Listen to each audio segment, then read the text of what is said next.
자, 여러분 오늘 반갑습니다. 오늘 여러분들 이렇게 가정교회 마을 연구소 그 매월 있는 독서 모임에 이렇게 함께해 주셔서 진심으로 감사드립니다. 이제 오늘은 그 과학 시대의 창조론 이라는 귀한 책을 쓰신 우리 김명룡 그 총장님, 저에게는 총장님으로 더 익숙한데요. 오늘 저자께서 직접 나오셔서 이렇게 직강을 해주시도록 하겠습니다. 제가 부탁드리기는 전체 순서는 90분으로 하고 우리 저자께는 60분을 좀 특강을 해주시도록 부탁을 드렸고요. 그러니까 여러분들이 이제 강의를 들으시면서 질문이 있으신 건 이렇게 좀 적어 놓으셨다가 나중에 한 30분 정도 질문 시간을 가지도록 그렇게 하겠습니다. 그럼 오늘 모임을 시작하면서 그 누가 좀 기도를 했으면 좋겠는데 아무래도 안명호 선교사님이 좀 해주시면 어떨까요? 지금 바쁘신데. 네, 됐습니다. 예, 할게요. 감사합니다. 네, 기도합시다. 하나님 아버지 은혜를 감사합니다. 오늘 이렇게 우리 가교마를 통해서 좋은 행사를 마련할 수 있게 도와주신 것 감사합니다. 정말 어지럽고 힘든 시기에 특별히 우리 신앙과 과학과의 관련 문제 때문에 많은 우리 교회들과 우리 신자들이 이렇게 궁금해하고 힘들어하는 부분이 있습니다. 주님께서 우리 오늘 귀한 강사님 우리 김명룡 총장님을 통해서 좋은 강의 듣게 하시고 이해하게 하시고 우리의 신앙의 문제를 이렇게 해결해 나가는 데 도움이 될 수 있는 귀한 시간 되게 도와주시옵소서. 오늘 순서를 감사드리옵고 예수 그리스도 이름으로 기도드리옵나이다. 아멘. 그러면 우리 오늘 특강해 주실 김명룡 총장님을 박수로 맞아주시면 되겠습니다. 예, 반갑습니다. 저를 초대해 주셔서 대단히 감사합니다. 여러분 모두에게 하나님의 신은혜가 늘 함께 하시기를 바랍니다. 이 과학 시대의 창조론 이 책을 여러분들이 갖고 계시면은 그 앞에 그 부제가 붙어 있습니다. 부제가 붙어 있는데 부제에 보면은 과학적 무신론, 창조과학, 유신진화론을 넘어서는 이런 내용의 부제가 붙어 있습니다. 이 과학과 신앙과의 관계에서 대표적인 관점이 크게 세 가지가 있다고 볼 수 있어요. 하나는 하나님이 창조하시지 않았다. 총장님 잠깐만요. 예. 소리가 잘 안 들리거든요. 소리가 잘 안 들립니까? 예, 그 약간 마이크 앞에서 그 총장님 그 저 노트북에 볼륨을 제일 크게 해놓으시고요. 예. 그 마이크 앞에서 말씀을 좀 이렇게 약간 그 음성을 더 높이셔서 해주셔야 저희가 들을 수 있을 것 같아요. 예. 마이크 시험 좀 들립니까? 조금 낮았습니다. 예. 좀 낮았어요. 예. 여러분 잘 들립니까? 예. 예. 시작하시죠. 예. 예.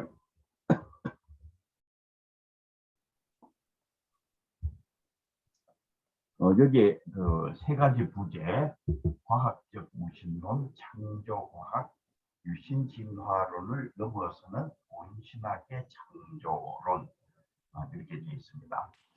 과학적 무신론이라는 것은 이 세계가 전부 물질로 존재하고 물질이 스스로 진화해서 이 세계가 만들어졌다.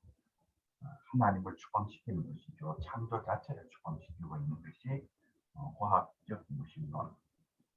창조과학은 이 하나님이 창조하시긴 했는데 6,000년에서 10,000년 이 우주의 역사가 6천년에서 10,000년 정도 된다고 하는 게 이게 창조과학.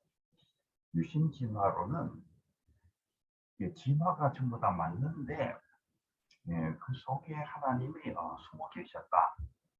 이렇게 얘기하는 것이 유신 진화론이에요. 근데 이 세 가지 관점이 다 틀렸습니다. 여러분들이 어느 관점에 속해 계신지 잘 모르지만은 오늘 제가 얘기하려고 하는 초점은 과학적 무신론도 틀렸고 창조과학도 틀렸고 유신진화론도 틀렸어요. 맞는 것은 지금 제가 얘기하는 원신학의 창조론만 맞습니다. 이 창조시대, 과학시대의 창조론, 그 첫 번째 제 1장을 여시면은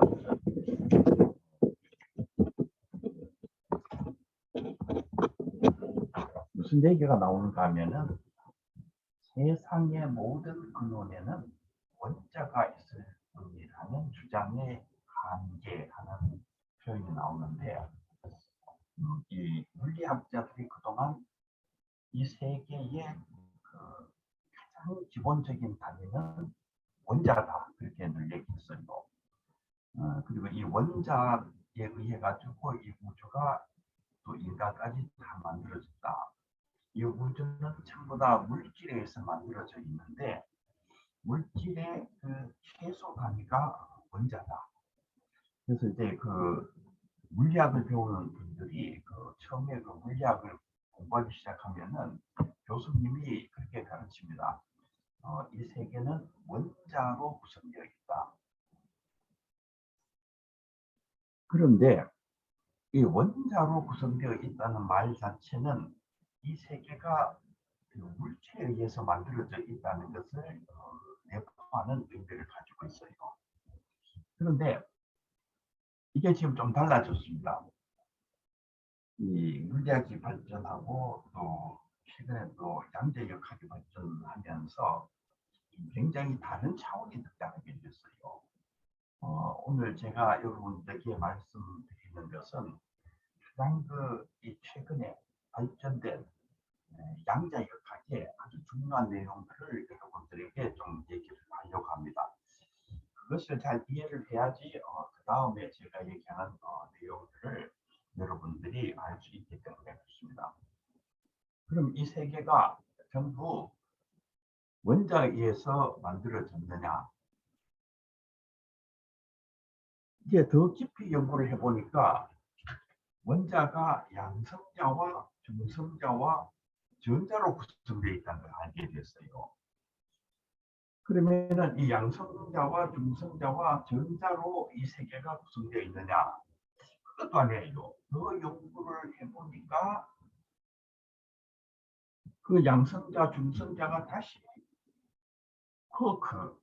쿼크라는 존재가 있는 것입니다. 그리고 렙톤이라는 존재가 있어요.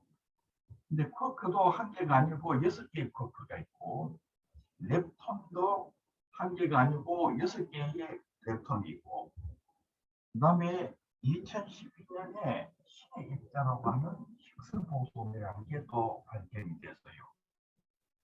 이 우주가 13개의 이 어떤 소립자로 구성되어 있구나 하는 것을 물리학자들이 알게 됐습니다. 그리고 이 13개의 소립자 외에 4개의 힘이 있어요. 중력이 있고 전자기력이 있고 강한 핵력이 있고 약한 핵력이 있고 그래서 현재는 이 우주가 이 17개의 그게 13개의 소립자와 4개의 힘에 의해서 이 우주가 만들어져 있다 이렇게 생각을 합니다. 그러니까 옛날에 원자로 구성되어 있다고 하던 시절은 이 호랑이 담배 피우던 시대가 돼버렸어요.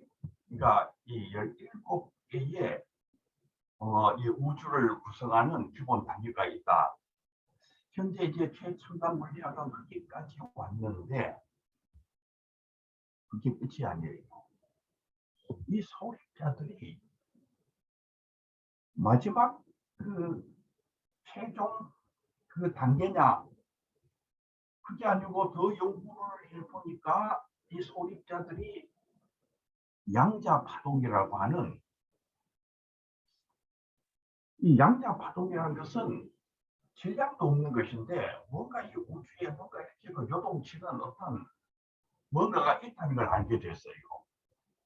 근데 이 양자 파동이라는 뭔가 이 요동치는 것이 붕괴되면서 이 소립자들, 쿼크들, 또 이 렙톤, 이 전자들이 등장한다는 것을 알게 됐습니다.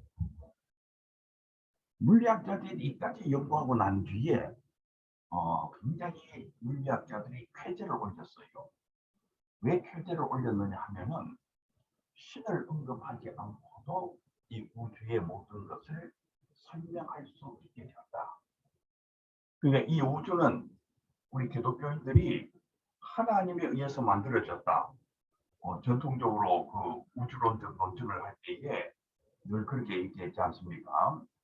그런데 신을 얘기하지 않고도 질량도 없는 하여간 우주 전체를 보니까 뭔가 요동치는 파동이 있더라는 거예요. 그 요동치는 파동에서부터 아주 소립자들이 나타나는데 그것들이 서로 모여가지고 이 우주가 형성되었다는 거예요. 세계 물리학자들이 이까지 발견하고 난 뒤에 이제 드디어 과학에서 신을 추방할 수가 있게 되었다. 이까지 발견됐을 때 이 기독교는 굉장히 사실 공경에 처하게 됐어요.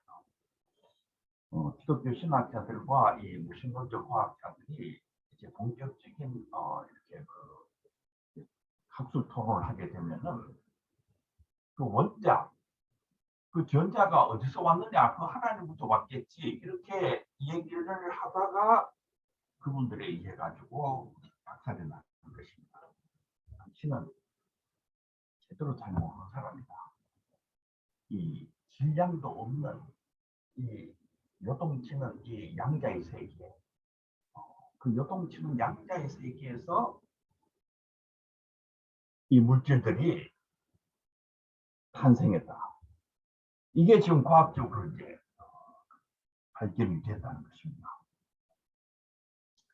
사실 이까지만 얘기를 하게 되면은 우리 기독교는 참 그 과학적으로 공경에 취할 수밖에 없어요. 하나님 얘기하지 아니하고 이 우주의 모든 것을 설명할 수 있게 되기 때문에. 그런데 이게 또 놀라운 것이 또 발견이 됐어요. 양자 파동이라고 하는 그것이 붕괴되어 가지고 거기에서 소립자가 등장을 하는데, 그게 붕괴될 때에 그냥 붕괴되는 것이 아니고 어떤 정보, 어떤 의식에 의해 가지고 이 정보나 의식이 이 양자 파동에 이렇게 영향을 미칠 때 양자 파동이 붕괴되면서 입자가 등장한다는 것을 알게 됐어요. 그러니까 물질이 아닌 어떤 정보, 우리가 정보는 물질이 없지, 물질이 아니잖아요. 그리고 어떤 의식, 이 물질이 아닌 어떤 것이 거기에 영향을 미치면서 이 양자 파동이 붕괴되고 입자들이 등장한다는 것을 알게 됐습니다. 1998년에 이스라엘의 유명한 과학관, 이스라엘의 과학원이 정말 물리학 역사에 있어서 가장 아름다운 실험이라는 실험을 성공시켰어요. 그 물리학 역사의 가장 아름다운 실험, 그 물리학자들이 아름답다고 하는 것은 정말 대단하다는 의미를 가지고 있는 것이에요. 정말 대단한 실험을 성공시켰는데 그건 뭐냐 하면은 이 양자 파동이 이 의식에 의해 가지고 정보에 의해서, 영어로 하면 마인드, 그것에 의해 가지고 붕괴되면서 입자가 탄생한다는 이 대단히 놀라운 것을 과학적으로 실험적으로 정확하게 밝혀낸 그 실험을 성공하게 된 것입니다. 그리고 그 이후에 세계 여러 대학이나 연구소에서 유사한 실험을 했는데 그것이 사실로 밝혀졌어요. 이게 뭘 의미하는가 하면은 이전에 물질 아닌 어떤 것이 있다는 것을 나타내요. 이 세계가 전부 물질로 구성되어 있다고 생각을 했었는데 이게 물리학자들의 대전제지요. 이 세계는 전부 물질로 구성되어 있다. 그러니까 원자로 모든 게 구성되어 있다고 하는 말 그 의미는 이 세계가 전부 다 물질로 구성되어 있다고 하는 의미인데 그 원자 안에 들어있는 전자, 양성자, 중성자 그것도 물질이죠.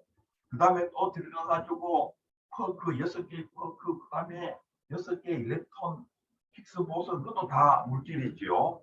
그런데 그것 이전에 양자 파동이라는 게 있고 양자 파동 그 이전에 뭔가 마인드 어떤 정보 보이지 않는 어떤 것이 있다는 것을 물리학자들이 알게 됐어요.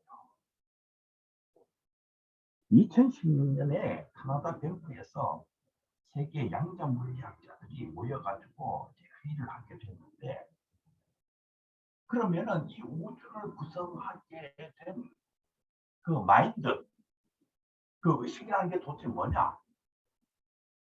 어떤 정보, 의식 이것이 그 양자 파동에 영향을 주니까 물질이 탄생하기 시작했다면은 그러면은 그 뒤에 물질을 만들어낸 그 마인드, 의식, 정보가 도대체 뭘까? 2016년에 세계 양자 물리학자들이 코스믹 마인드라는 것을 연구하기 시작했어요. 저는 이 물리학자들이 코스믹 마인드라는 것을 연구하는 것을 보면서 너무 놀랐어요. 이분들의 그 연구 그 글들을 이렇게 보면서 여러분 생각을 해봐요. 코스믹 마인드 이게 물리학자들이 연구할 주제입니까? 전통적으로 이거는 철학자나 신학자들, 철학과나 신학과에서 공부하는 주제잖아요. 그런데 이 코스믹 마인드를 물리학자들이 연구하기 시작합니다. 이미 세계 이 양자 물리학의 스승들, 양자 물리학의 스승들은 이 우주의 근원이 이 우주의 매트릭스, 이 우주의 근원이 의식이나 정보일 것이다. 이미 추측하고 있었어요. 저기 하늘에 달이 떠 있는 것도 우리는 보통 이 중력에 의해 가지고 뭐 달이 떠 있고 이렇게 생각하잖아요. 그건 옛날 이제 뉴턴식 물리학이죠. 근데 양자 물리학자들은 하늘에 저렇게 그 달이 떠 있는 것은 그 이전에 어떤 의식 정보 누군가가 생각하고 저 달을 보고 있었기 때문에 하늘에 달이 떠 있을 것이다. 이렇게 추론하고 있었어요. 양자 물리학자들의 그 기본적인 정신은 이 물질보다도 더 근원적인 마인드가 있다는 거예요. 마인드. 우리 눈에 물질적으로는 찾아낼 수 없는 어떤 마인드가 있어가지고 그 마인드가 기초가 돼가지고 이 우주가 만들어졌을 것이다. 그런데 이것이 옛날에는 그렇게 추론을 하고 있었는데 실험을 통해 가지고 입증이 됩니다. 오늘의 이 양자 물리학이 신으로 가는 길을 열고 있는 것이 아닐까. 이 코스믹 마인드, 우주적 정신이라는 게 여러분 보겠어요. 저는 우주적 정신을 토론하는 걸 보면서 저게 하나님의 영이다. 바로 이런 느낌입니다. 이 우주를 지탱하는 진짜 근원은 하나님의 영이다. 달이 하늘에 떠 있는 것은 이렇게 무슨 물리학적인 이 중력의 그건 2차적이에요. 하나님의 영이 하늘에 달이 되도록 하고, 즉 하늘에 태양이 되도록 하고, 지구가 태양을 돌도록 하고, 그 태양도 그냥 또 돌잖아요. 어마어마하게 빠른 속도로. 그 배후에 뭐가 있느냐? 물리학자들은 코스믹 마인드를 얘기했는데 그 코스믹 마인드가 하나님의 영이지. 오늘의 양자 물리학의 발전은 신으로 강제를 열고 있는 것입니다. 이 양자 물리학이 보이지 않는 세계의 어떤 경계에 지금 부딪혀 있어요. 지금까지 물리학은 보이는 세계만 얘기를 했는데 그 의식 세계의 그 깊은 곳까지 들어가니까 보이지 않는 어떤 세계에 부딪히기 시작합니다.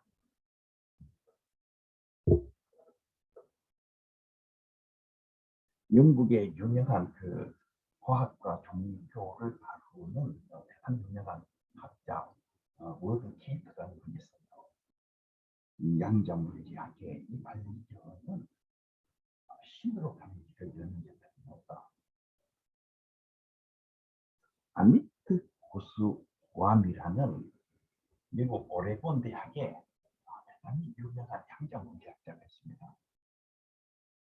이분은 소울, Physics of the Soul 하는 책을 썼어요. 영혼의 물리학. 좀 이상하잖아요. 물리학이 어떻게 영혼하고 붙어 있어요? 근데 영혼의 물리학. 이 영혼의 물리학이라는 책이 나오고 난 뒤에 그 신문에서 그 책을 설명하기를 양자 물리학이 신으로 강의를 열고 있다. 양자 물리학이 영적인 세계에 부딪혀 있다. 하는 것을 이 신문에서 얘기하는 것입니다. 지금 제가 지금까지 얘기한 것이 그 핵심 초점은 뭐냐면은 이 구신론적 과학자들이 이 세상이 물질만 있다고 생각합니다.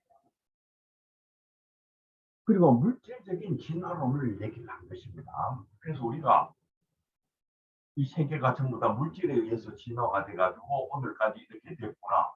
이렇게 다 생각을 하고 있는데 물질이 아닌 것은 없구나. 아니에요. 물질적인 세계가 있는데 물질적인 세계를 완전히 뒤덮는 보이지 않는 어떤 세계가 있는 것입니다. 우리는 이 무신론적 과학 또 무신론적 진화론에 너무 깊은 영향을 받아가지고 최근에는 신학자들까지도 영혼이 없다고 생각을 합니다. 그래서 이론론을 얘기하잖아요. 아마 여기 듣고 계시는 분들 가운데 최근에 신학을 공부하신 분들은 인간을 이해할 때에 이원론적으로 이해하면 안 된다고 생각하는 분들이 많아요. 다 이론론적으로 생각하잖아요. 이론론적으로 생각하는 그 배후에는 영혼이 독자적으로 존재하지 않는다고 생각하는 전제가 있어요. 우리가 보통 정의라는 말을 많이 쓰는데 정의라는 말은 사실은 이 진화론적 과학의 영향을 아주 많이 받은 사고방식입니다. 이 성경이 사실은 육체를 얘기하고 분명히 영혼을 얘기하고 몸은 죽여도 영혼은 죽이지 못하는 자를 두려워하지 말고 예수님 말씀 속에도 분명히 있는데 내 영혼을 아버지의 손에 부탁하나이다. 다 영혼이 있는데 이상하게 현대신학 속에서 또 이 성서학 무슨 조직신학 또 이것이 실천신학까지 가가지고 영혼이 다 없어져 버렸습니다. 그 영혼을 그럼 어떻게 설명을 하느냐? 사람은 이렇게 육체로 존재하고 있는데 뭐 하나님과의 그 맺는 관계를 영혼이라고 얘기한다. 뭐 하여간 뭐 이런 등등의 방식으로 영혼을 설명하는 이게 뭐냐면 우리가 그동안 무신론적인 이 진화론적인 과학에 엄청나게 영향을 받아가지고 신학의 그 본능력까지 그냥 완전히 다른 길로 지금 우리가 집어넣었다는 것을 의미하는, 영혼이 있느냐 없느냐 하는 문제가 사실 이제 연결해가지고, 그러니까 보이지 않는 세계가 있느냐. 지금 양자 물리학자들이 보이지 않는 세계에 부딪히면서 코스믹 마인드를 얘기하기 시작했다. 이 코스믹 마인드는 제가 볼 때에 하나님의 여긴 것이 그렇게 본다.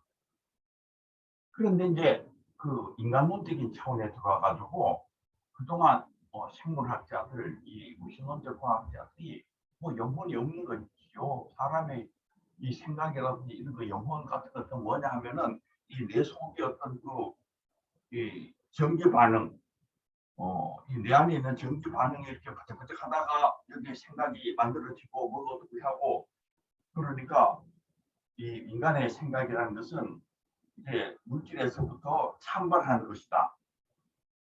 이 창발이라는 용어도 이게 굉장히 간단치 않은 문제예요. 정말 이 물질에서부터 보이지 않는 것이 창발하느냐? 아직까지 물질에서 보이지 않는 어떤 것이 창발하는, 정신이 창발한다는 것을 과학적으로 밝혀낸 경우는 단 한 경우도 없습니다. 그럼에도 불구하고 지금 많은 분들이 이 물질이 전기 반응, 화학 반응하면서 이 영적인 것들, 정신적인 것들이 거기에서 창발할 것으로 이렇게 상상을 하죠. 특별히 이렇게 정신이 없고 영혼이 없고 우리의 어떤 정신 세계 자체가 물질 세계의 어떤 전기 반응의 어떤 결과라고 하는 아주 유명한 그 실험이 있어요. 노벨상을 받은 로저 스피르라는 분이 뇌분리 실험을 했는데,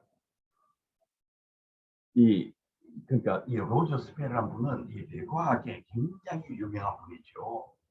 여러분 뭐 좌뇌, 우뇌, 뭐 좌뇌가 어떤 생각을 하고 우뇌가 어떤 생각을 한다, 이런 그동안 이야기를 많이 하셨는데, 바로 그런 이야기를 만들어낸 장본인이 로저 스페르라는 이 노벨상을 받으신 분이십니다.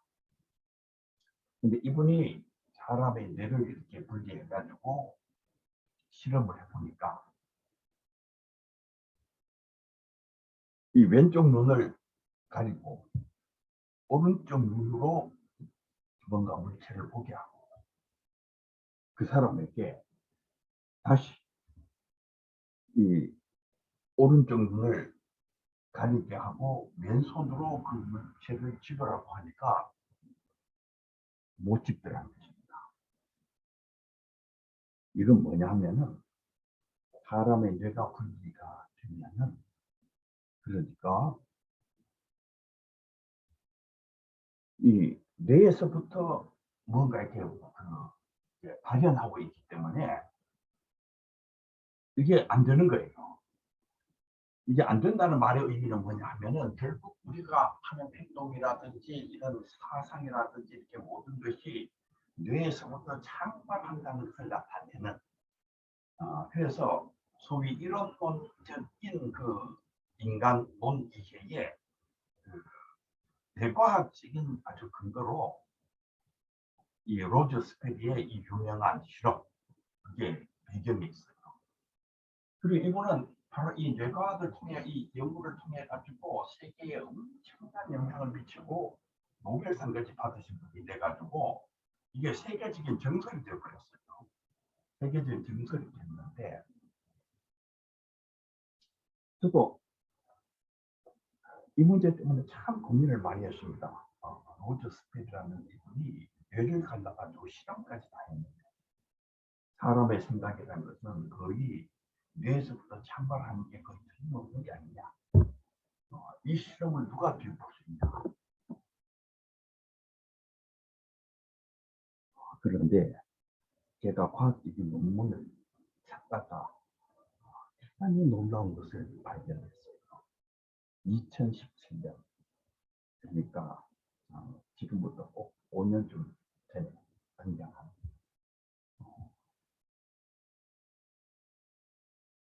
네덜란드의 암스테르담 대학의 야일 핀토 교수 그 팀 내분리 실험을 아주 거대하게 했습니다. 이 내분리 실험하는 건 쉽지가 않아요. 어떻게 사람의 뇌를 이렇게 자릅니까? 근데 이 내분리를 할 수 있는 경우는 딱 한 경우밖에 없어요. 심한 관절병 환자들. 이 심한 관절병 환자들이 이 왼쪽 뇌에서 관절이 아주 강하게 시작이 됐을 때 그게 우측 뇌로 연결이 되면은 사람의 생명을 잃을 위험이 커진답니다. 이게 굉장히 진동이 심해져가지고 바로 이런 경우에는 이 좌우 이 뇌를 연결하는 그 신경 타발을 잘라요. 근데 그 암스테르담 대학에 바로 이제 그런 환자들을 취급하는 곳이었어요. 그래서 그 거대하게 이 실험을 했습니다. 잘랐는데 잘라가지고 그러니까 왼쪽 뇌와 오른쪽 뇌가 잘린 사람을 대상으로 실험을 했는데 아까 얘기했던 그 노벨상을 받은 로저스 베리의 실험을 완전히 뒤엎는 결과가 나왔습니다. 이게 분명히 이 왼쪽으로만 봤으면 오른쪽은 몰라야 되는데 아는 것이에요. 실제로 안다는 걸 알게 됐어요. 이게 알려져가지고 이게 연결이 안 되는데 어떻게 아느냐? 이게 물리적으로 연결될 가능성이 없어요. 다 잘려버렸기 때문에 물리적으로 연결될 가능성이 없는데 전부 다 아는 거예요. 우리가 이 뇌 안에 그 기능들 있잖아요. 어떤 거는 또 좌뇌에 있고 어떤 건 우뇌에 있고 기능들이 있는데 이게 잘라 놓으면은 이게 서로 이렇게 하모니가 안 돼야 돼요. 하모니가 안 돼야 되는데 책도 다 읽고 걷기도 하고 자전거도 타고 운전도 하고 아무런 문제가 없는 것입니다. 좌뇌와 우뇌가 잘려졌는데도 실제로 생활하는데 아무런 문제가 없는 것입니다. 이건 뭘 의미하느냐 하면 뇌와는 별개로 자아라는 어쩌면 종교적인 용어로는 소울이라는 어떤 것이 존재하고 있는 것이 확실합니다. 사실 이미 그 이전에 연구하신 분들이 있습니다. 펜필드라는 분이 이미 이분은 카나다의 아주 유명한 명예의 전당에 헌액되어 있는 유명한 뇌과학자인데 미스터리 오브 더 마인드라는 책을 썼어요. 제가 이 책을 다 읽으면서 이 펜필드의 이 연구가 정말 맞구나 하는 것을 말씀으로 느꼈어요. 이 펜필드는 영혼이 있다는 것을 자기가 뇌과학적으로 확실히 알게 되었다고 자기 책에서 기록을 했습니다. 실험을 해봤는데 지금은 이 뇌가 다 이게 구성이 돼가지고 어디가 어떤 일을 하고 어디가 어떤 일을 전부 다 안답니다.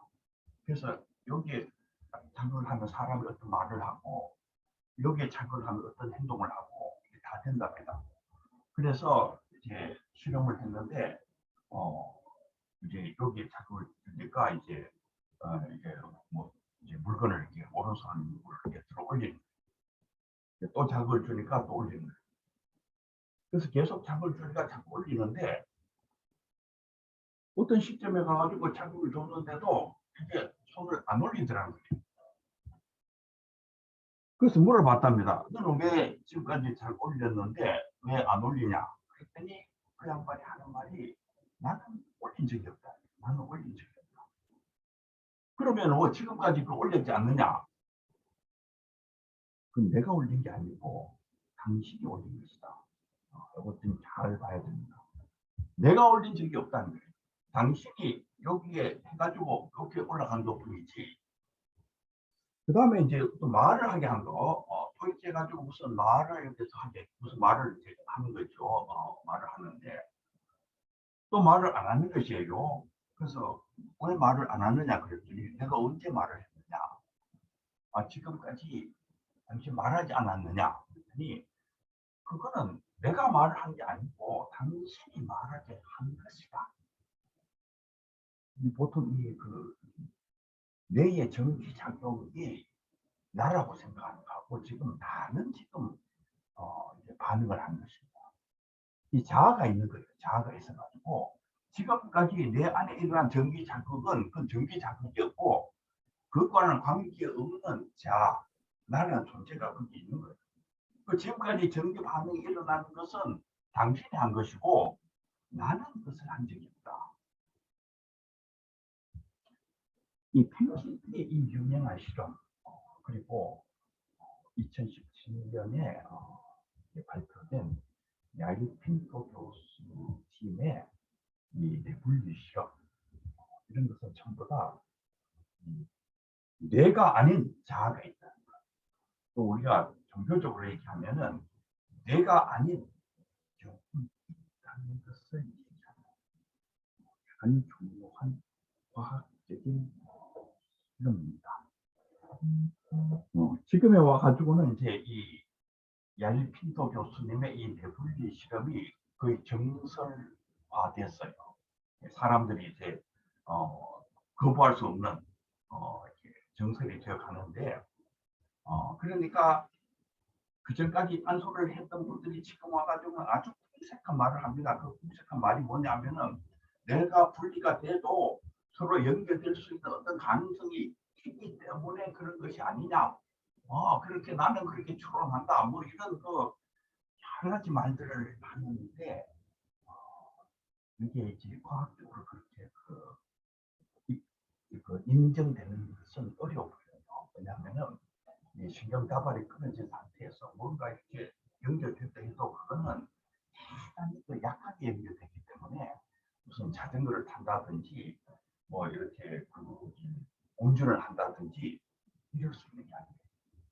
전체를 통제하는 자아라는 것이 여건이 있기 때문에 자전거도 타고 운전도 하고 또 복잡한 책들을 읽었을 때 그걸 전부 다 판단해내고 이렇게 다 할 수가 있는 것이지 약간의 그 전기가 흐르는 것으로 할 수 있다는 것은 그 과학적으로 설명할 수 있는 내용은 아니에요. 자, 우선 이전까지 여러분들이 이제 최근에 그 과학적인 발전을 일단은 이해를 하시고 진화론에 대해 이제 또 직접적으로 들어가 보면은 우리는 이 진화가 그 물질에 의해서 우연히 만들어졌다고 상상을 하는데 그게 이제 그 진화론의 대전제잖아요. 물질이 우연히 이 세계가 서로 이렇게 연결되면서 이 세계가 만들어졌다. 그런데 그게 아니라는 과학적인 발견이 너무나도 많아요. 우선 첫째는 이 우주가 정밀하게 조절되어 있다는 것을 최근에 과학자들이 발견했어요. 이게 영어로 fine-tuned universe라고 합니다. 이 우주가 엄청나게 정밀하게 정교하게 조율됩니다. 이게 빅뱅에서 시작된다 그러죠. 뭔가 처음에 뭔가 이렇게 음집대가 생겨서 이게 빵 터졌다. 빵 터졌다고 하는데 우주 배경 복사라는 게 있습니다. 우리가 이 문제를 이해하는데 우주 배경 복사라는 걸 잘 알아야 되는데 과학적인 어떤 디스커버리인데 빅뱅 이후 38만 년이 지나서 이 우주에 최초의 빛이 든다. 원시의 빛이 든다. 이 이 원시 빛을 발견해가지고 윌슨이라든지 또 펜지어스라는 분, 이 두 분이 1978년에 노벨 물리학상을 받습니다. 대단히 놀라운 발견이었고, 이게 이제 이 원시의 빛을 발견한 게 빅뱅의 흔적이었기 때문에 빅뱅을 특집하는 대단히 중요한 발견이었어요. 그런데 이걸 발견하고 난 뒤에 이게 굉장히 놀라운 발견이었어요. 그게 뭐냐면은 이 빅뱅을 했는데 38만 년이 지나서 최초의 원시 빛이 이 우주에 등장했는데 그거를 연구를 해보니까 이게 빅뱅이 각 방향으로 이렇게 흩어져서 빅뱅을 했는데 하나같이 정교하게 정확하게 그렇게 빅뱅이 되어 있는 것입니다. 이 과학자들이 이걸 발견하고 너무 놀랐어요. 우리가 그 옥수수 뻥튀기를 해보면은 제멋대로 날아가잖아요. 그런데 도대체 이게 그냥 막 무지무지하게 빠른 속도로 빅뱅이 일어났는데 그 최초의 그 우주 배경 목사 그 빛을 연구해 보니까 각 방향으로 나가는 것이 너무나 일정한 그게 일정하지 않았으면 이 우주가 붕괴됐어요. 야, 이게 정말 놀라운 것입니다. 이 빅뱅이 일어나면서 그게 막 진짜 엄청나게 빠른 속도로 이렇게 팽창을 하는데 만약에 그 팽창하는 그 과정에서 100경분의 1 그러니까 100억도 아니고 100경분의 1만큼의 편차가 생겨도 이 우주는 붕괴가 된다. 그렇게 청결하게 이 우주가 팽창해 나갔어요. 어떻게 물질이 그냥 빵 했는데 38만 년 동안 그렇게 정확하게 100경분의 1의 편차도 없이 그렇게 정확하게 팽창해 나갈 수가 있느냐. 그런데 2006년에 또 노벨상을 받은 분이 있습니다. 조지 스무트 3세라는 분인데 이분은 그 우주 배경 목사를 더 연구를 해보니까 이게 또 비자별적이에요. 이게 전부 다 각 방향으로 완전히 다 똑같은데 다 자세히 보니까 10만 분의 1 정도의 편차가 있다. 10만 분의 1.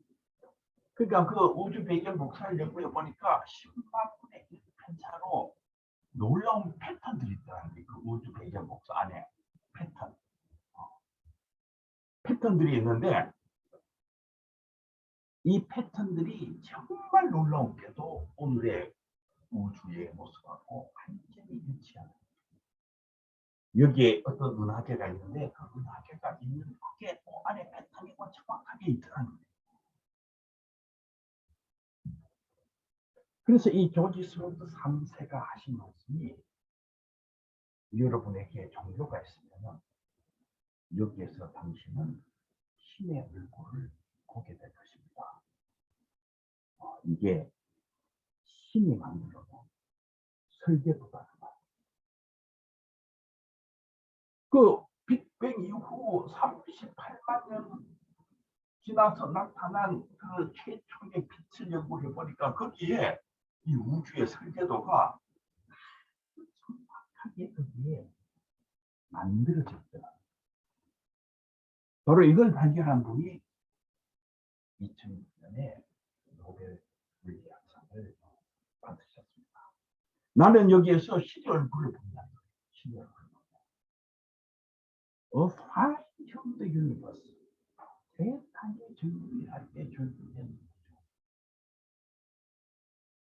이게 그 무신론적인 진화론하고 너무나도 다른 과학적인 디스커버리예요.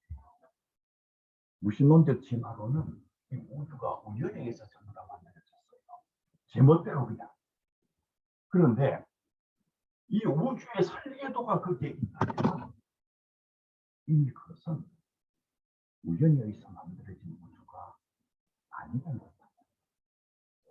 하나님께서 빅뱅을 시작하시는 그 순간부터 어떤 설계도를 가지고 이 우주를 창조하기 시작했다는 거다.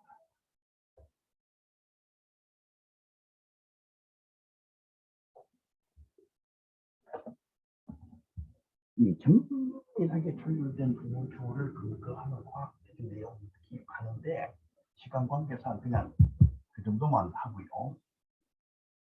그 다음에 이 세포를 연구를 해보니까 이게 또 간단치가 않아요. 이 세포 하나에 얼마나 많은 정보가 있는지 우리는 세포가 단순하다고 생각했는데 옛날에는 단순하다고 생각했어요. 그런데 이 세포를 연구해 보니까 세포가 엄청나게 복잡한 것입니다. 이 최초의 생명체에 있었을 가장 단순한 세포 그 하나에도 10에 790억 수의 정보가 있는 거예요. 이 10에 790억 수의 정보. 이게 뭐냐면은 아미노산이 20개 종류가 있는데 아미노산이 배열되는 게 어떤 정보에 따라서 배열이 됩니다. 제가 이제 이 강의를 시작하면서 이 우주가 코스믹 마인드에 의해서 만들어진 것이 아닐까. 그렇죠. 그 코스믹 마인드가 하나님의 영이죠. 이 세포 하나가 만들어질 때도 그 하나님의 영에 의해 가지고 하나님의 영이 주는 그 정보에 의해서 아미노산 A가 여기에 배열이 되고 아미노산 B가 여기에 배열되고 아미노산 C는 여기에 배열되고 D는 여기에 배열되고 아주 정확하게. 그런데 여기 배열되고 여기 배열되고 여기 되고 여기 되고 여기 되고 하는 그 정보의 총수가 10에 790억 수. 이게 미국의 유명한 나노 과학자 투어라는 분께서 밝혀내신 것인데 이 제임스 투어라는 이 학자는 이 미시 세계를 나만큼 정확하게 아는 학자는 세계 없다. 내가 바로 이 미시 세계를 평생 연구한 사람인데 내가 이 미시 세계를 연구해가지고 세포를 연구해보니까 10에 790억 수의 정보가 필요한데 이게 우연히 생길 가망이 없다. 그래서 최초의 세포가 생겨날 수 있는 우연히 생겨날 수 있는 확률은 10에 790억 수분의 1이라.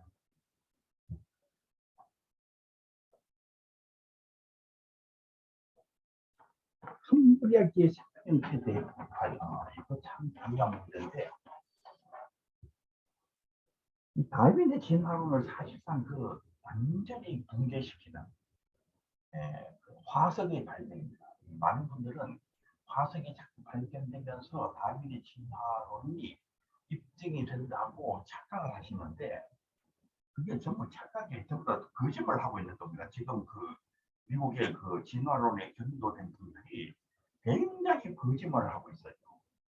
이 캄브리아기는 5억 4,200만 년 전부터 4억 8,830만 년 전 사이에 기간인데 생물학적으로 보면 고생대가 시작되는 시기입니다. 진화 환자들은 뭔가 이게 조금씩 이렇게 진화해가지고 생명체가 등장하고 그게 또 조금씩 진화해가지고 분리되고 이렇게 해가지고 나중에 사람이 생겨났다 이렇게 생각하는데 사실 화석학적으로 연구를 해보면 아무것도 없다가 이 캄브리아기에 갑자기 생명체가 막 등장합니다. 이게 너무 놀라운 일이에요. 다윈이 처음 책을 쓸 때에 웨일즈 지방의 영국 서쪽의 웨일즈 지방이죠. 웨일즈 지방에 캄브리아기 화석을 발견했어요. 근데 이 캄브리아기 화석에 대해서 자기가 답을 할 수가 없었습니다. 캄브리아기의 화석은 내 이론의 근력돌이다 스스로 종의 기원에서 그렇게 밝혔습니다. 근데 다윈이 계속하는 말이 뭐냐 하면은 세월이 지나서 이 화석이 더 많이 발견되면은 내 이론이 확실하게 입증될 것이다. 이렇게 얘기를 했습니다.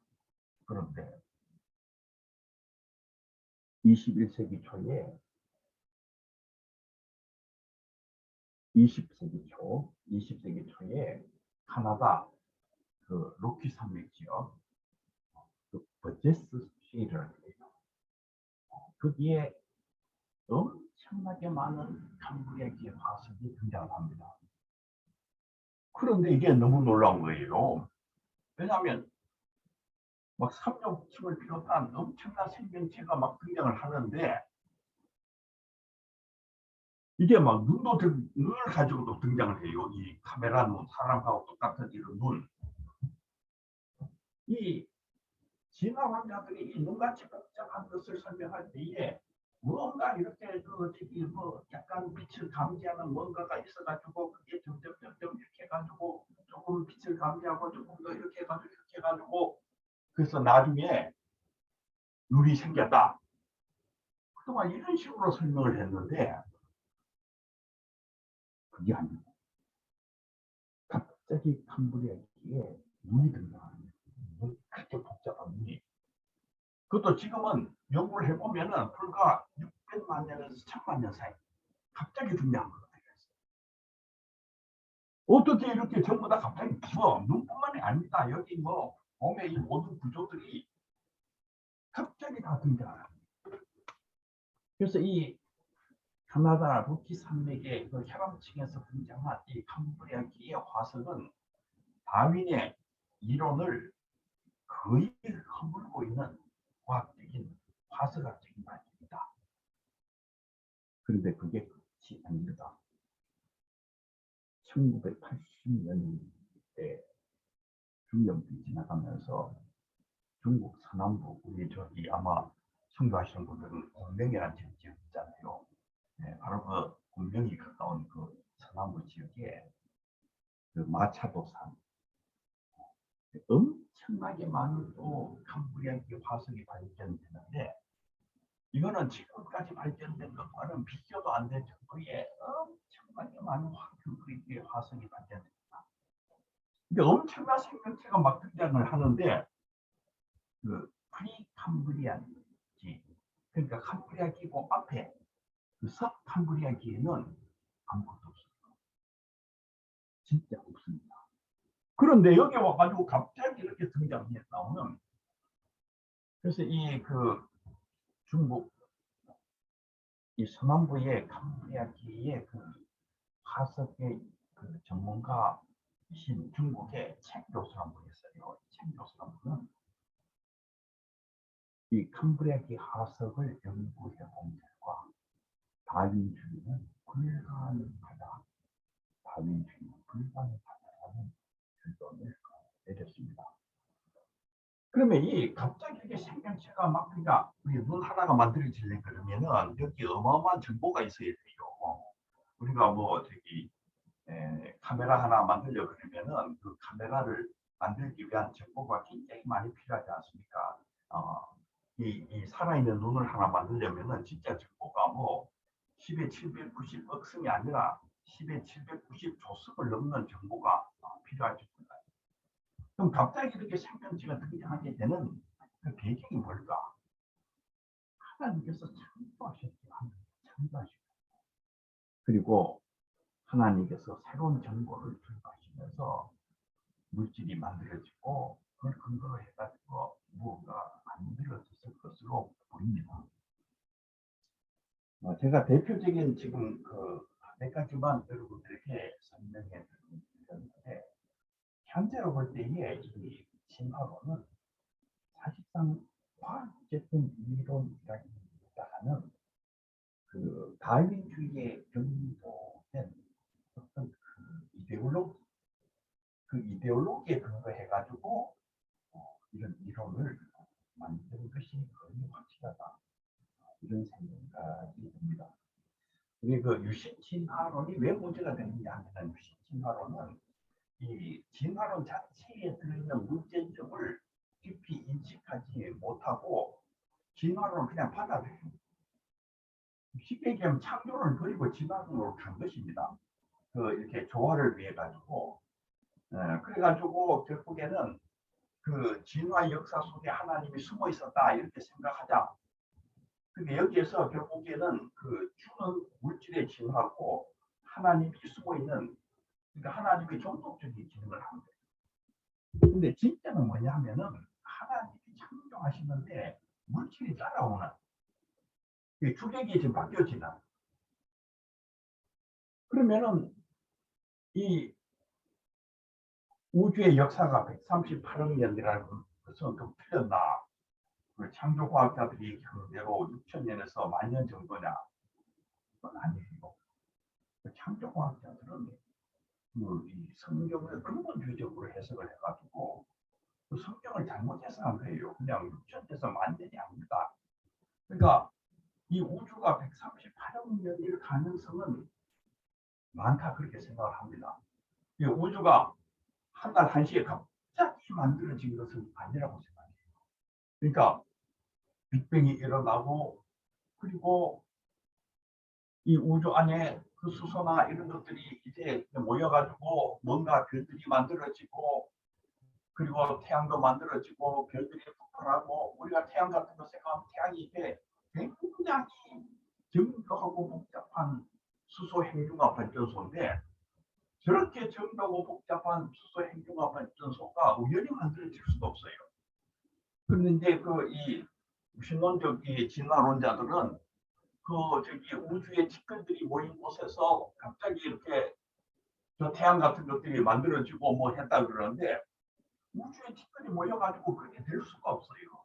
그런데 하나님께서 우주의 직근이 모인 곳에서 이 우주의 직근들을 각 곳에 정확하게 그 배치를 하셔가지고 그러니까 하나님께서 정보를 주시고 하나님께서 힘을 사용하셔가지고 우주의 직근이 모인 곳에 계속 정보를 넣으시면서 그걸 엮으시고 여러분 이 핵융합 발전소 같은 것이 우연히 만들어질 수는 없죠. 하나님이 정보를 넣어가지고 해가지고 우주의 직근이 있는 곳에서 마침내 핵융합 발전소가 만들어지고 거기에서 핵융합이 일어나면서 폭발이 일어나고 엄청난 에너지가 나오도록 하나님께서 그렇게 하신 것이죠. 제가 이 책에서 얘기하려고 하는 그 핵심은 뭐냐면은 무신론적 과학은 물론 틀렸고 창조과학은 하나님께서 창조했다는 것을 얘기하려고 하는 그 강조점은 훌륭하죠. 훌륭한데 그거를 이상한 틀로 설명하려고 했기 때문에 실패했다 이렇게 볼 수가 있고 이 유식 진화론은 진화론 자체의 문제점을 잘 알지 못하고 창조론을 내다버리고 그러니까 진화론자들 그 옆에 가가지고 새빵살이 하려고 한 게 이게 유신 진화론이다 이렇게 볼 수가 있어요. 그럼 답은 뭐냐 하면은 하나님의 계속적 창조론입니다. 최초의 하나님이 처음 창조를 하시죠. 빅뱅이 최초의 창조일 수가 있어요. 그리고 하나님이 계속 창조해 나가십니다. 하나님의 창조는 최초의 창조가 있고 계속적 창조가 있고 종말론적 창조가 있습니다. 그러니까 하나님께서 138억 년의 세월을 걸쳐서 하나님이 계속 창조하신 거죠. 진화한 게 아니에요. 하나님이 계속적으로 창조했는데 이 하나님의 계속적 창조를 오해한 것이 진화론이에요. 하나님이 주체적으로 창조하셨는데 하나님을 빼버리니까 그 진화가 된 것 같이 보이는. 그리고 역사의 마지막이 되면은 하나님께서 새하늘과 새 땅을 창조하는 종말론적인 창조가 있을 것이다. 제가 이렇게 얘기한 게 어쩌면은 거의 세계에서 최초로 얘기하는 것이 나와요. 우리 그 학문적 심학을 하는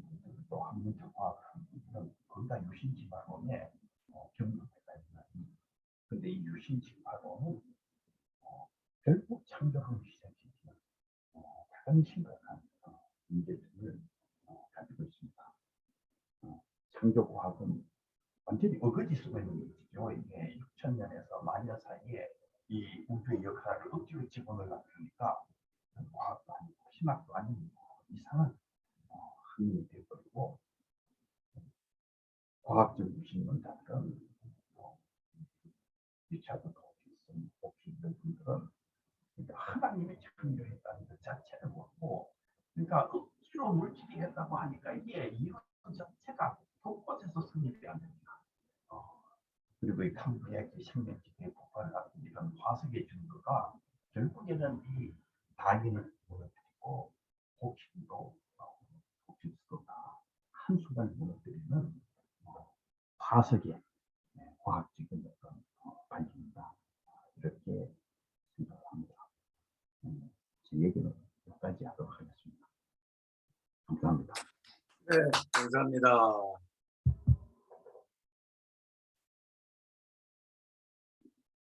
오늘 이렇게 열강을 해주셨는데, 오늘 이상하게 그 음성이 또렷하게 안 들려가지고 왜 그런지 모르겠어요. 어쩌면 하나님께서 다음에 한 번 더 오시라는 그런 말씀이 아닌가 하는 그런 생각도 조금 할 정도로, 저는 이제 예전에 한번 쭉 읽고 오늘 이제 사회를 보게 되니까 오늘 아침부터 이제 이걸 쭉 다시 읽었거든요.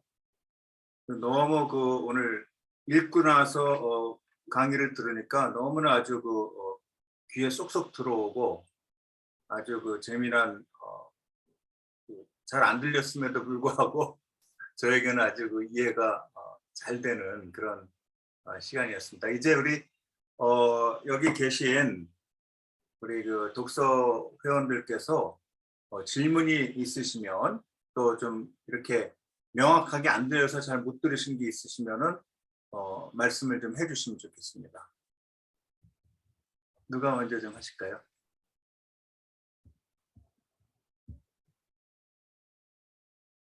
사실 우리 개신교회 안에도 이런 창조과학이나 유신진화론이나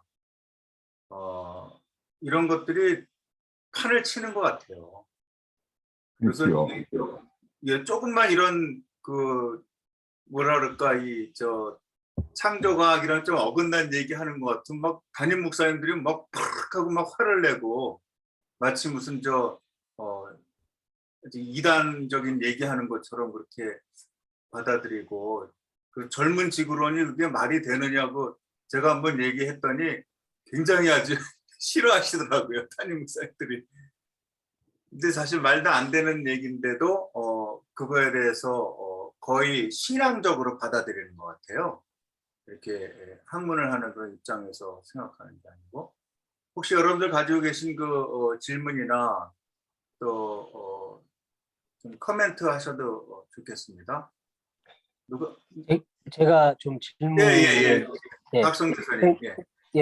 제 개인적인 궁금한 점인데요. 어저께인가 차이나는 클래스라는 프로그램을 잠깐 봤었는데요. 거기에 나온 그 과학자가 이런 얘기를 하더라고요. 태양이 앞으로 수명이 50억 년 정도가 남았다. 그때쯤 이제 헬륨과 수소를 핵융합이 다 에너지가 소멸되고 태양이 이제 50억 년 후에 죽는다는 그런 말을 제가 잠깐 들었는데요.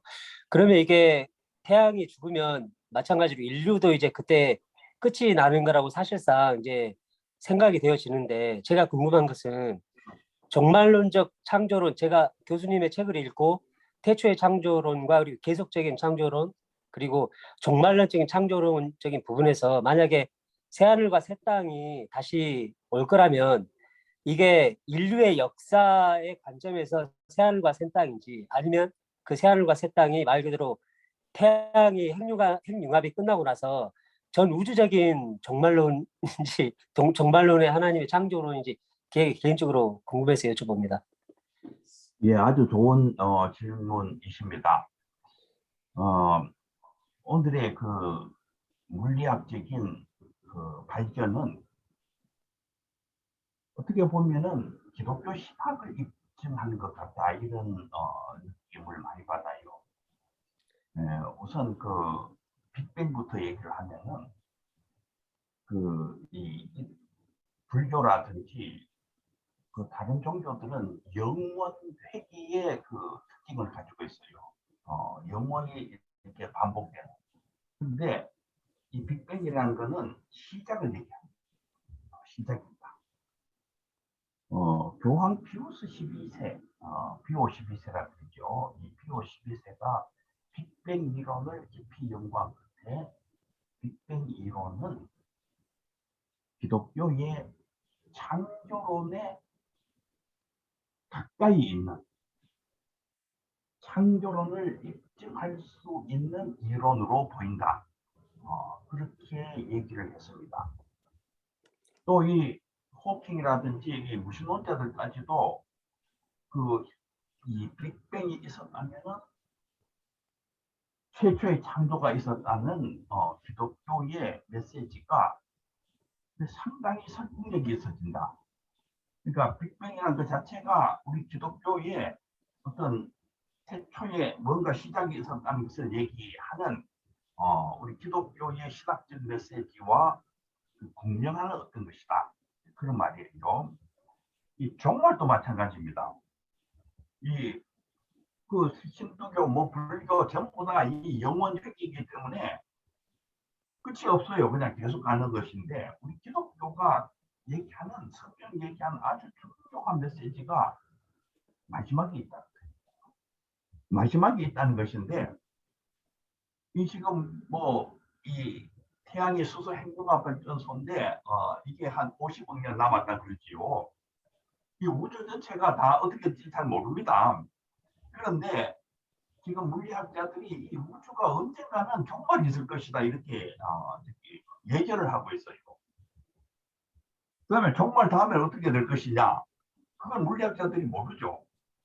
그러나 우리는 하나님께서 뭔가 새 세계를 만드실 것이다.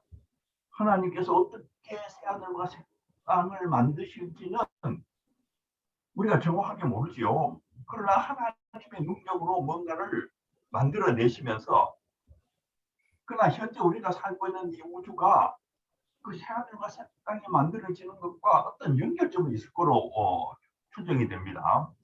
그러나 어떤 대변화가 일어나겠지요. 그러니까 우리가 지금 이 현재 물리학자들이 발견한 이 우주의 시작과 종말에 대한 메시지는 성경이 얘기하는 우주의 시작과 종말에 관한 메시지에 공명하는 어떤 발견이다. 저는 그렇게 여겨집니다. 네, 감사합니다, 교수님. 네, 감사합니다. 또 다른 분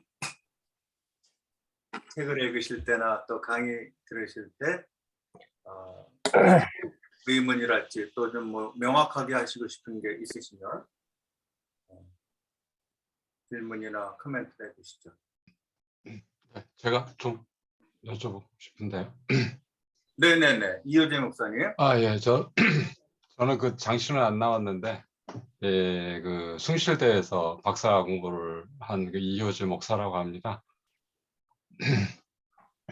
그 교수님의 그 온신학이란 개념이 구체적으로 어떤 것인지 좀 여쭤보고 싶고요. 그리고 그 온신학에서는 일체 그 진화, 물질의 진화를 거부하는 것인지 아니면 물질의 진화를 다른 방식으로 설명하는 것인지가 조금 제가 책을 읽으면서 그 부분에 대한 설명이 조금 더 있었으면 좋겠다 싶은 생각이 들었고요. 왜냐하면은 예를 들어서 새로운 물질들이 이 세상에 발견됐을 때 그것을 어떻게 해석하느냐가 중요한 것 같은데요. 예를 들면 지금 그 코로나 바이러스 같은 경우에 변이 바이러스가 자꾸 생기잖아요. 이 변이 바이러스는 종전에 없던 것이 새로 이제 2년 전에 코로나가 시작이 되면서 여러 차례 좀 새로운 바이러스가 생겨나 가지고 우리를 괴롭히는 게, 이것이 진화론적 관점에서 이렇게 그 바이러스가 진화된 걸로 봐야 되는 건지, 아니면은 진화된 게 아니라 전혀 다른 새로운 바이러스가 우리에게 침투해 들어온 것인지, 그거 어떻게 설명해야 될지 모르겠습니다. 뭐 교수님이 가지고 있는 온신학의 그 개념으로는 이런 새로운 바이러스의 출현을 어떻게 해석하시는지 궁금합니다. 예, 아주 좋은 질문을 하셨습니다. 온신학이라는 것은 온 세상을 위한 온전한 신학, 그런 의미를 가지고 있는 신학입니다. 제가 온신학이라는 책을 썼는데 그 이후로 그냥 한 3개, 7개 언어로 번역이 돼 있어요. 세계 여러 나라 분들이 그 온신학의 중요성을 인식을 하고 자기 나라 언어로 번역하고 한국 신학을 이해하기 위해서 온신학을 아는 게 좋겠다, 이런 지금 분위기가 있어가지고 그렇게 해가지고 발전되고 있는 신학이 온신학입니다. 근데 지금 질문한 것이 상당히 중요한 질문인데, 우선 이 변이 되는 것들, 지금 현재까지 과학적인 디스커버리가 밝혀낸 내용들을 전체를 종합을 해보면은 2차원의 세계에서 일어나는 변이는 수없이 발견되고 있습니다. 수없이 발견되고 있는데, 이제 3차원, 이걸 이제 과학적 용어로는 단백질 접힌의 차원이라고 했는데, 이 단백질 접힌 3차원의 세계에서 일어나는 변이가 발견되고 있지 않고 있습니다. 그래서 여기에 이제 과학적인 팩트를 우선 하나 알아보는 게 좋은데, 그러니까 바이러스가 그냥 그 안에 DNA 어떤 서열에 있어가지고 DNA 서열들이 왔다 갔다 하면서 이렇게 변이를 자꾸 일으키는 것들은 많이 발견이 되고 있어요. 그것도 다른 종류도 또 이제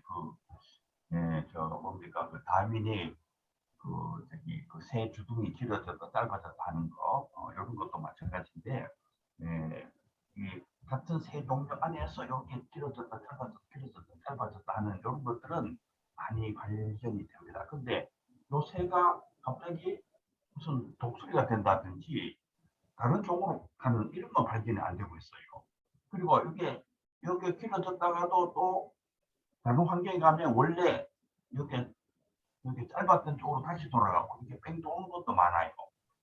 그래서 이제 이런 다윈이 그러니까 이제 착각한 것이 이렇게 길어진 것 가지고 이게 무한히 어마어마하게 계속 길어질 것이라고 이렇게 추론한 거예요. 근데 그게 무한히 되는 게 아니고 가다가 이렇게 뺑뺑이 도듯이 이렇게 돌아오는 이런 특징들이 많기 때문에, 그래서 진화라는 어떤 그런 물질의 변화의 어떤 특징으로 이 생명체의 등장을 설명하는 것은 실질적으로 어렵다. 그리고 이제 본격적인 의미에서 이 3차원의 세계에서 어떤 변화가 일어나면은 거의 다 죽어요. 진화가 일어났다 그러면 다 죽어요. 이게 성공적으로 이렇게 그냥 쫙 나가는 것을 우리가 세월이 지나면은 이렇게 상상을 하는데, 이 생명체가 등장하기 시작한 캄브리아 기계가 비록 해봤자 5억 년 정도밖에 안 되는데, 그 사이에 이렇게 이 시간이 없어요. 이게 5억 년이 아니라 500억 년, 500억 년도 아니라 5천억, 5조의 세월이 지나도 이게 이렇게 쫙 같이 있는 실질적으로 어렵다고 지금 과학적으로 그렇게 듣고 있어요. 그래서 이거는 어떤 신이, 하나님이 이렇게 하셨을 때, 하나님께서 그러니까 진화의 동인을 하나님께서 하실 때 이게 가능하다. 그래서 이제 이거를 조금 더 이렇게 정리를 해보면 뭐냐 하면은 이게 창발한다는 말하고 창발된다는 말이 좀 구별해야 되는데, 창발한다는 말은 뭐냐면은 물질이 스스로 이렇게 막 지가 알아가지고 우연히 이렇게 뭔가 새로운 것을 창발이 되어 나오는, 그러니까 이 무신론적 진화론자들이 창발한다고 모든 걸 생각하고 있었던 거예요. 그런데 제가 볼 때 진짜 답은 창발된다가 진짜 답으로 보여요. 그러니까 이 물질을 연결시켜가지고 하나님께서 창발을 시키고 있는 것이다. 어떤 진화의 어떤 프로세스, 큰 프로세스는 있다고 볼 수가 있는데, 그걸 일으키는 그 주체가 물질이 아니고 하나님에 의해서 일어나는 것이다. 크게 이제 진화에 대해서 이제 말씀을 드리면은 그러하고, 물론 이제 이 물질이 스스로 이렇게 부분적으로 약간씩 창발하는 것들도 있습니다. 그거는 그 하나님께서 피조물에게 주시는 어떤 그 자유가 있기 때문에 이렇게 조금씩 스스로 이렇게 창발하는 작은 부분의 어떤 그런 것들은 있지만은, 이 빅뱅부터 오늘까지 전체 이 우주 역사, 지구의 생명체 역사를 이끌어가는 주체가 일단 그 물질일 수는 없고, 이 전체를 이끌어가는 진짜 주체는 하나님이고 하나님의 창조사님일 것이다. 네, 그 다음에 이제 그 악한 것들이 등장하는데, 이것도 이제 성경적으로 하나님의 영이 있는 반면에 이렇게 그 악한 영들이 있죠. 이 문제들이 악한 영에 의해서 반응을 합니다. 그러니까 제가 이제 시작할 때 이게 그 아주 소립자들이 어떤 정신에 의해서 반응을 한다. 하나님의 영에 의해서 이렇게 반응을 하는데, 그 하나님의 영에 의해서만 반응하는 것은 아니에요.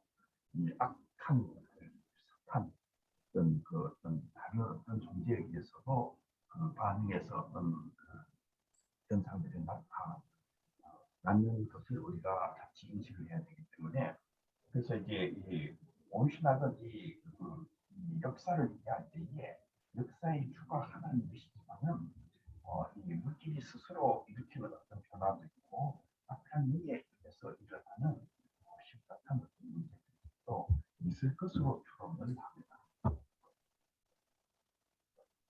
그러면은 이 바이러스 변이는 악한 영에 의해서 이렇게 출현한 것으로 이렇게 봐야 되는 건가요? 그러니까 뭐 개별적 하나하나를 어떻게 정확하게 이렇게 설명을 붙이는 것이 이제 그 답이 아닐 수도 있어요. 왜냐하면은 이 세상의 모든 것들은 막 섞여 있습니다.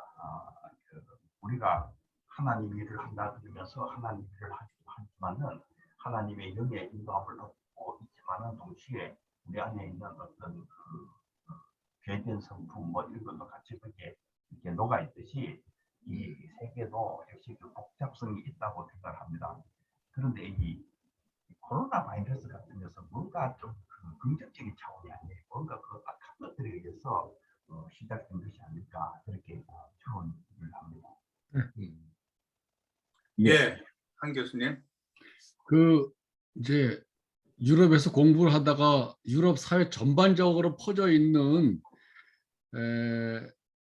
사람들의 그 생각을 한번 살펴보면서 중세까지는 그냥 단순하게 창조로 모든 세계를 설명을 했고 다 받아들였는데, 이제 계몽주의 이후에 근대화되어 가면서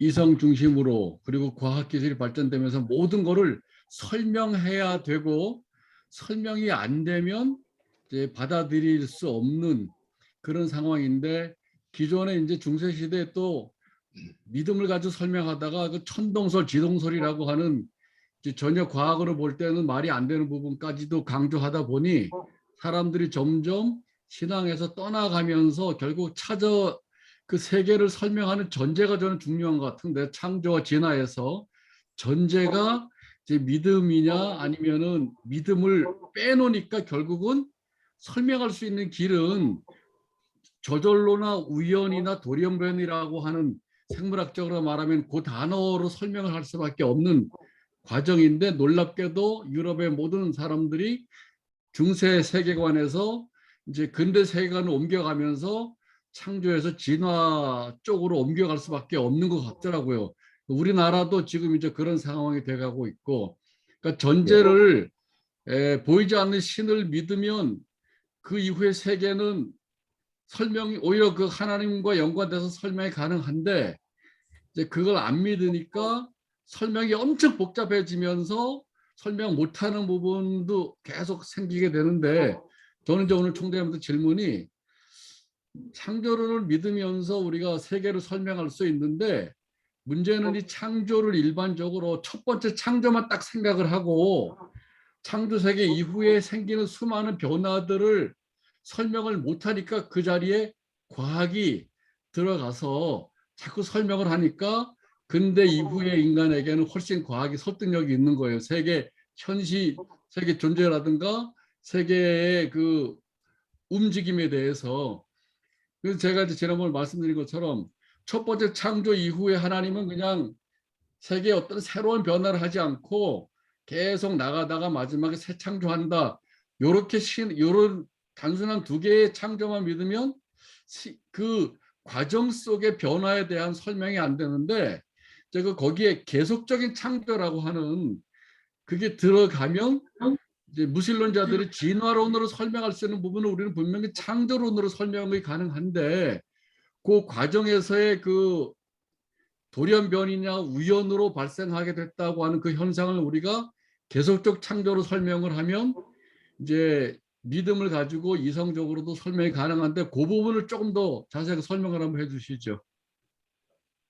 예, 그래서 제가 처음에 이제 오늘의 물리학이 그 보이지 않는 세계에 부딪혀 있다는 것을 말씀을 드린 것인데, 우리가 성경학적으로 이 영역에 대한 설명이 그 성경을 위해서 중요하다 이런 생각을 합니다. 보이지 않는 세계가 있다는 생각을 잘 안 해요, 사람들이. 그런데 이게 정말 놀라운 것인데, 양자물리학이 보이지 않는 세계에 부딪혀 있어요. 보이지 않는 세계에 부딪혀 있다는 것은 영적인 차원, 하나님의 차원이 이 세계 역사에 영향을 미치고 있다는 것을 드러내는 어떤 새로운 어떤 눈을 여는, 우리가 보통 이제 기도 같은 것도 마찬가지예요. 우리가 기도했을 때에 하나님이 정말 도우실 수 있을까? 우리가 과학적으로 생각하면은 뭐 암에 걸린 분은 죽게 돼서 죽는 거잖아요. 하나님 정말 도우실 수 있을까? 이렇게 생각을 할 수가 있는데, 이 오늘의 이 양자 물리학의 이 차원, 하나님의 영에 의해서 이 물질 세계가 이렇게 그 영향을 받는구나. 그리고 하나님께서 원하시면은 그 전자 같은 게 막 나타날 수가 있어요. 하나님께서 그 물질 세계 안에 그 전자를 막 보내시고. 그러니까 우리가 기도를 하면은 암에 걸린 분들을 치유하기 위해서 하나님께서 그 미세계에서부터 어떤 그 행동을 하실 가능성이 실질적으로 존재하고 있어요. 제가 이 기도에 관한 얘기를 하면서 하나님께서 보이지 않는 세계에서부터 전자를 보내서 치유할 가능성이 있지 않을까. 제가 신학적으로 그렇게 추론을 했는데, 요 며칠 전에 우리 한국의 과학자들이 전자로 치유하는 그 과학적인 논문을 발표를 했더라고요. 이 전자가 암세포 속에 뚫고 들어가면서 암세포를 죽여버리는. 근데 이 미시세계에서 쿼크라든지 이 전자 같은 것들이 하나님에 의해 가지고 하나님의 뜻에 있게 반응을 할 가능성이 굉장히 있기 때문에, 그래서 보이지 않는 어떤 세계에 대한 어떤 눈을 여는 게 굉장히 중요하고, 그다음에 이제 우리 한교수 말씀과 관련해 가지고 지금 세계가 그러니까 하나님 없이 과학으로 설명이 되기 때문에 결국 이제 모든 걸 과학적으로 이해하게 되었다. 맞는 말씀이죠. 맞는 말씀인데, 그런데 지금에 와가지고는 조금 달라졌어요. 그게 뭐냐면 과학으로 다 설명이 안 되는구나 하는 걸 많이 알기 시작하는. 그리고 이 물리학적으로도 이 거시 세계와 미시 세계 사이에 상당한 차이가 있다. 이 불확정성의 원리라는 게 등장했잖아요. 이 우주의 모든 것, 이 역사, 이게 확정된 것이 있는데 불확정된 것이 존재하고 있다. 이 두 개를 같이 생각해야겠다. 그래서 저는 그 물리학을 연구를 하면서 온신학적인 사고가 진짜 맞구나 이런 생각이 들어요. 화학적인 사고를 버릴 필요는 없죠. 그것이 우리에게 주는 굉장히 큰 혜택도 있고 성공도 있기 때문에 그러나 그 과학적인 그 세계 너머 불확정적인 어떤 세계가 있고 그 불확정적인 세계 그게 하나님의 영이고 사실은 이 전체를 이끌어가는 분이 하나님의 영의 역사가 아닐까 이렇게 생각을 합니다. 예, 감사합니다. 우리 그 대학에서 생물학을 공부한 우리 황인성 박사가 한번 좀 말씀 좀 뭐 하실 말씀이 있을 것 같아요. 네. 여기 대부분 인문학을 공부했는데 네. 우리 황인성 목사님은 생물을 했잖아요. 그러니까 네네네. 또 느끼는 바가 다를 것 같은데. 네, 오늘 제가 일단 모임에 조금 늦어서요. 죄송합니다. 근데 저 온신학 TV 애청자입니다, 총장님. 네. 그래서 이 책도 좋고 이 책과 관련된 그 동영상 강의도 다 챙겨보고 또 총장님이 추천해 주신 몇 권의 원서도 사서 지금 열심히 보고 있는데 저는 개인적으로 소감을 먼저 말씀드리면 좀 많이 이렇게 도움을 많이 받았고 그러니까 이 책의 그 딱 제목에처럼 무신론을 넘어서 창조과학을 넘어서 또 유신 진화론을 넘어서는 온신학의 창조론이라는 이 총장님의 논제에 적극 동의가 되고 여기 동네에서 또 일부러 그냥 안 믿는 사람들하고도 이런 과학책을 많이 읽고 있거든요. 뭐 총균세도 읽고 사피엔스도 읽고 최근에는 코스모스도 되게 꼼꼼하게 읽고 토론도 해보면서 약간 제 스스로가 자신감이 없어지는 걸 경험했었어요. 그러니까 여러 가지 어떤 그 과학에 대한 이야기들만 계속 하다가 보니까 그러다 이제 저도 잠정적으로는 유신 진화론에 대한 이야기가 이게 최선일까? 항상 여기에 대한 불만족이 있었고, 근데 총장님께서 우리 기독교의 이 창조론의 백그라운드를 유신 진화론에게 다 빼앗겨 버렸다. 이 표현, 이 문제 제기가 저도 아주 적극적으로 동의가 되는 부분이고, 그래서 요런 부분을 가지고 제가 다시 한번 설교를 할 때 보니까 조금 더 자신감이 생기더라고요. 이 총장님의 이 논지를 따라가면서 그래서 계속 공부해 가고 있는 과정이고 몇 가지 저도 그냥 질문이 있는데요. 일단 아까 총장님도 말씀하시길 세계 최초 아니면 처음으로 어떤 이러한 온신학의 창조로 그러니까 유신 진화론도 넘어서는 이제 그런 이야기를 하시는데 아마 많이 대화를 해보셨을 것 같습니다. 뭐 과신대 우종학 교수님도 그렇고 뭐 딱히 어떤 색깔 얘기는 안 하시지만 그래도 유신 진화론 쪽에 가까운 입장이신데 어떤 총장님의 이러한 이야기에 대한 반론을 많이 들어보셨을 것 같습니다. 그 피드백에 대해서 특별히 유신 진화론과의 관계에 대한 부분이 좀 궁금한 부분이 하나 있었고요. 또 저는 지금 또 고민하는 부분 중에 하나가 총장님이 얘기하신 것처럼 그 온신학 안에서는 특별히 또 인간의 창조에 대한 부분에 대한 조금 더 특별한 지위가 있어 보이는데 그렇게 생각했을 때 다시 성경이나 그 창조론은 조금 좀 인간 중심의 창조론이 되어버리진 않을까. 그럼 소위 요즘에 유행하는 생태신학과의 충돌도 있어 보인다고 저는 생각이 되거든요. 왜냐하면 인간의 지위에 조금 더 특별한 지위를 두어야 되기 때문에 그 질문이 두 가지입니다. 그래서 유신 진화론과의 관계에서 혹시 좀 겪었던 실제적인 갈등에 대한 부분 좀 더 듣고 싶고 하나는 이제 이렇게 조금 인간에 대한 특별한 지위를 두었을 때 소위 요즘에 유행하는 생태신학과의 충돌은 없을지 두 가지 질문이 좀 제 고민이기도 합니다. 네, 감사합니다. 예, 아주 좋은 질문이십니다.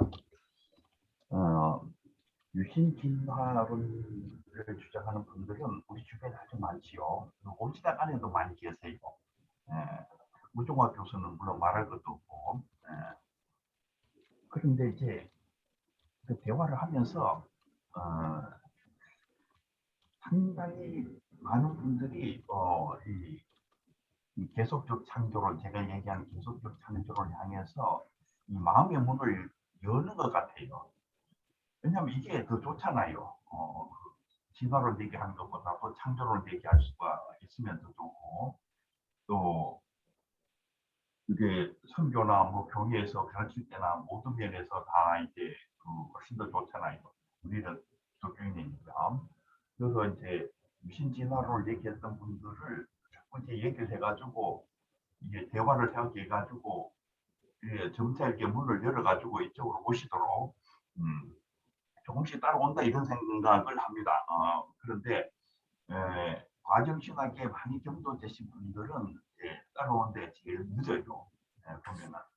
그러나 이제 과정신학을 별로 안 좋아했던 분들 가운데서는 빨리 이 계속적 창조론 쪽으로 이렇게 옮기는 것을 볼 수가 있고요.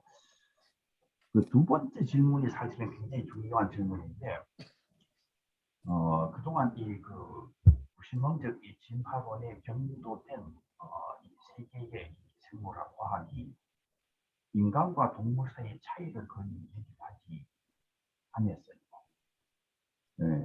그러다 보니까 인간도 이 전체에 있는 어떤 다른 생명체와 약간의 어떤 양적인 차이는 있을지 모르고 질적으로는 뭐 근본적인 차이가 없는 그런 차원에서 다 이야기가 되어버리면 이렇게 되면은 결국 이 우주의 허구에서부터 결국 못 빠져나온다 이렇게 생각을 합니다. 인간이 동물들이 주고받는 허구나 인간이 주고받는 허구나 뭐 그런 차이가 없기 때문에.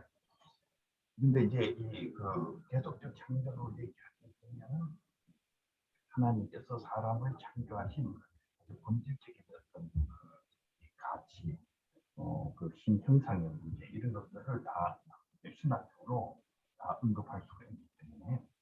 그리고 저는 인간의 중요성을 1차적으로 강조해야 된다고 생각합니다. 지금 현재 인간의 중요성이 다 허물어져 가지고 자연의 신학의 일부에 그냥 들어가 버렸는데 이것도 신학이 이 진화론에 잠식된 결과라고 생각을 해요. 근데 인간이 가지고 있는 독특성, 가치 이런 것들을 분명히 얘기를 해야 된다. 그래서 지금 사라져버린 인간의 어떤 가치를 다시 복구시켜야 된다. 이렇게 생각을 합니다. 그런데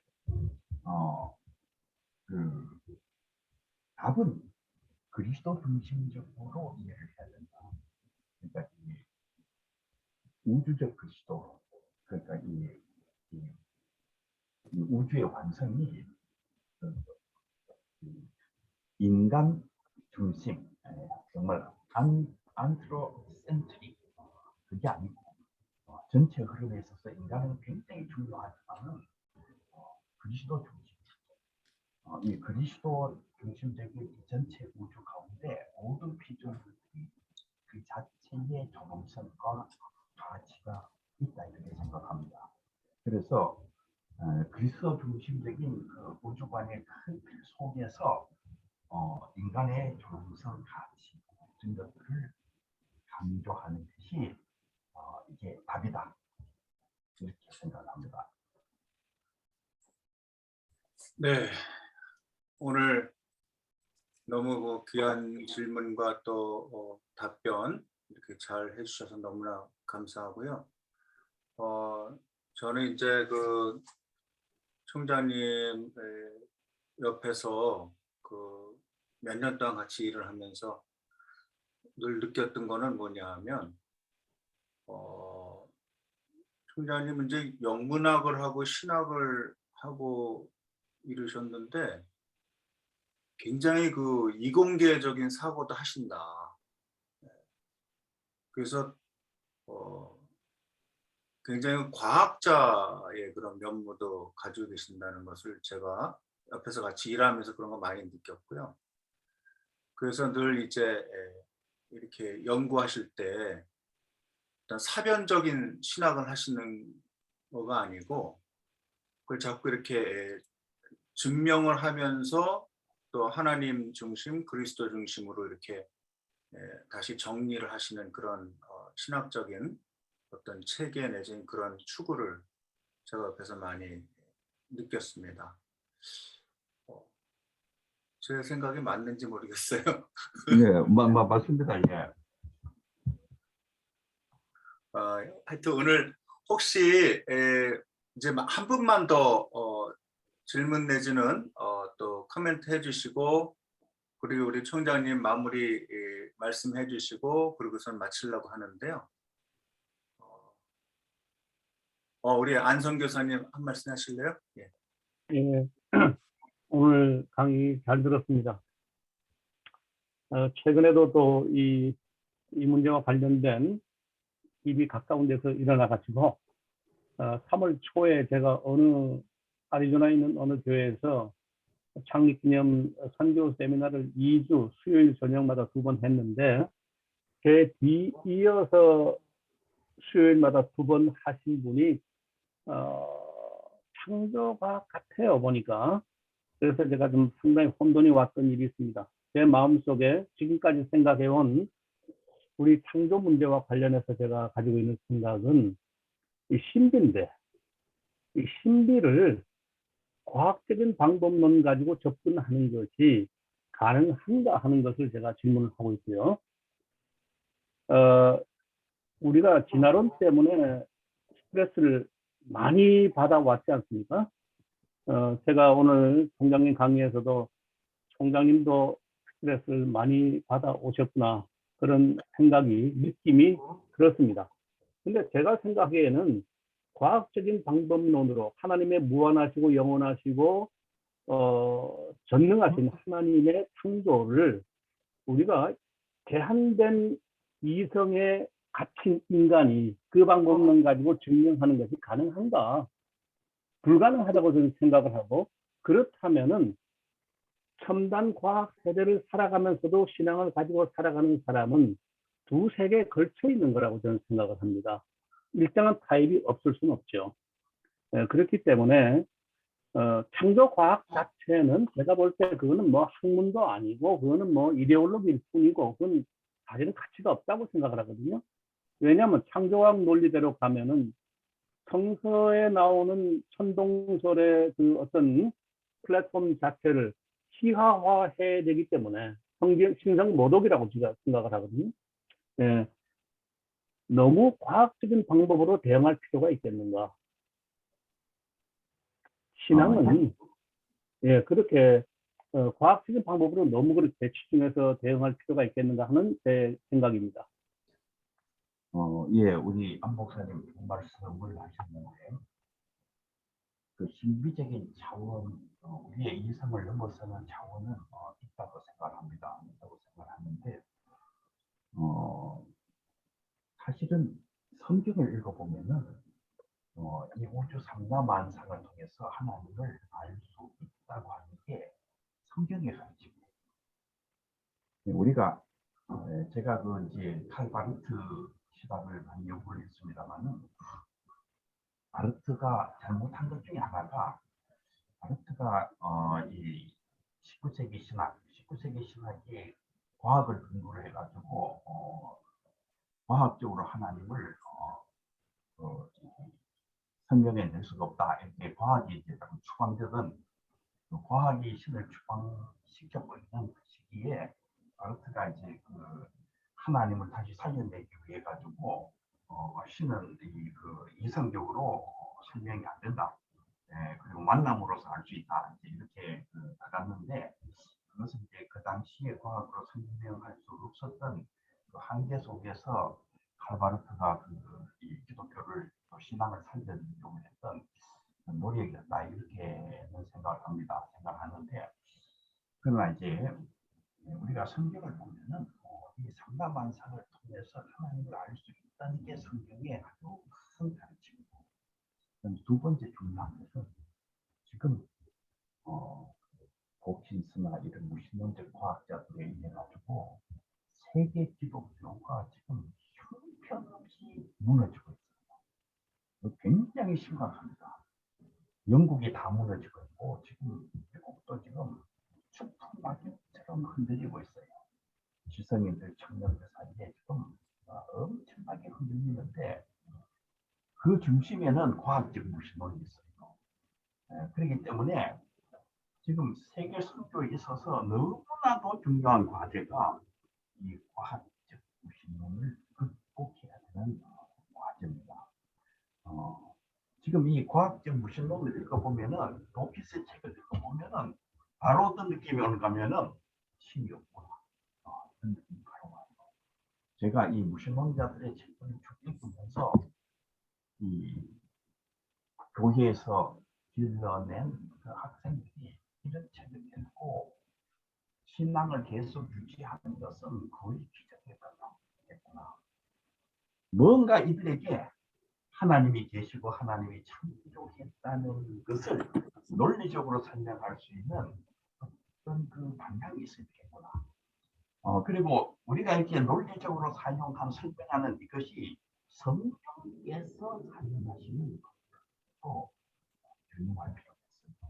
성경께서 이런 설명을 통해서 우리에게 신앙을 더 튼튼하게 하고 신앙을 건져내고 섬겨고 하는 그런 것이 아닙니까?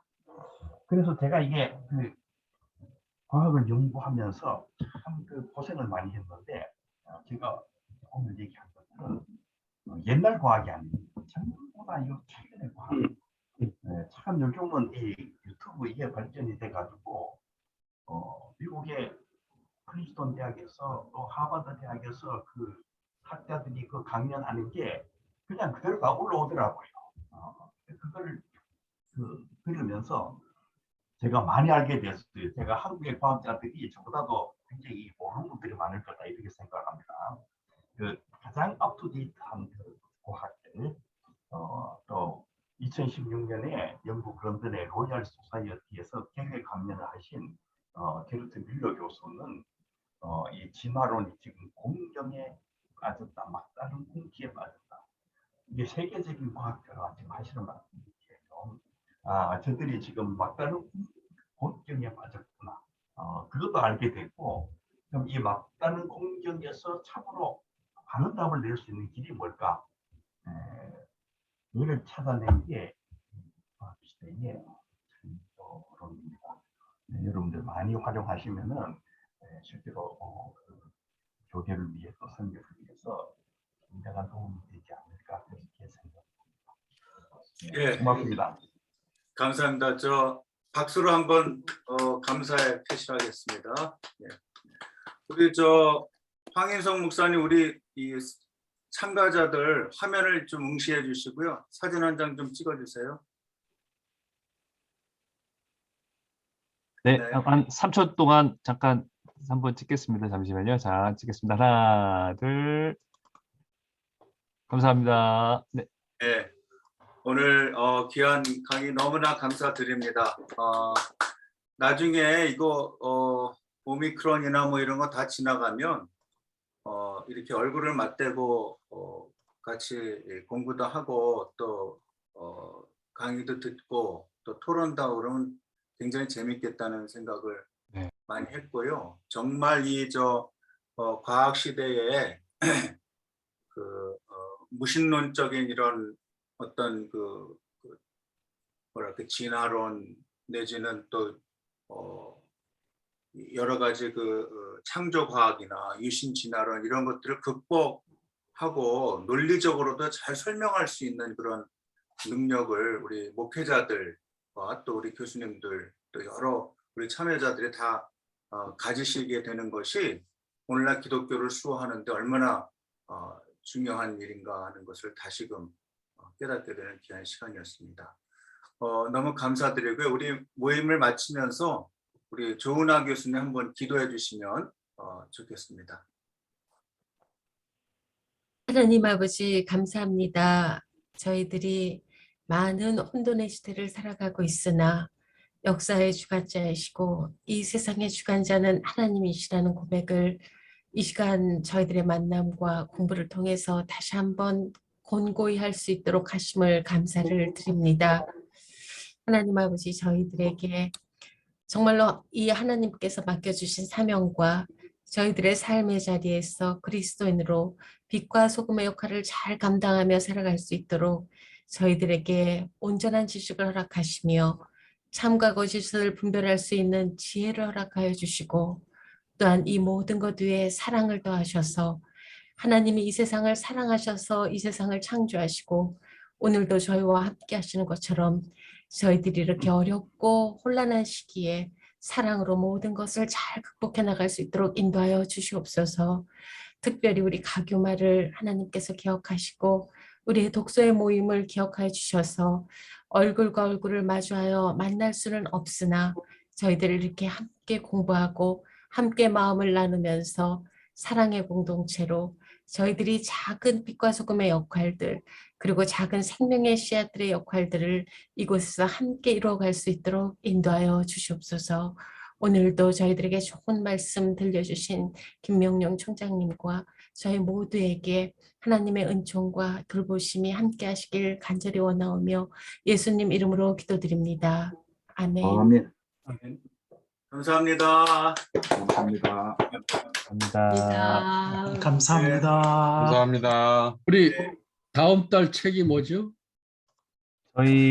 일단 저희가 스케줄대로는요.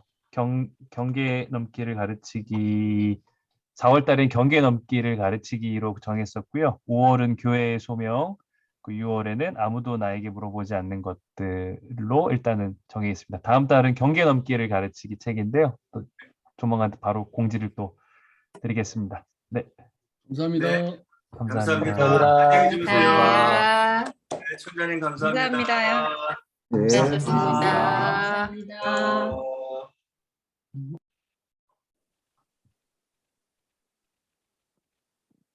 고생하셨습니다, 교수님. 네, 아유, 수고하셨습니다. 네, 감사드립니다. 수고하셨어요. 네.